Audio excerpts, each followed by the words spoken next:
Before, after.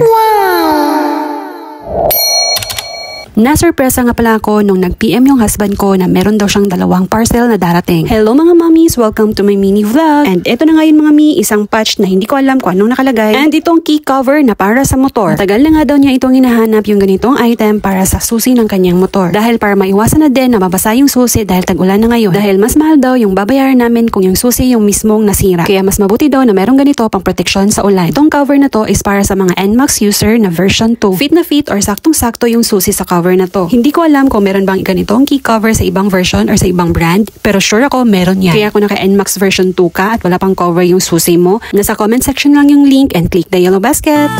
Now I'm shaking, drinking all this coffee. These last few weeks have been exhausting.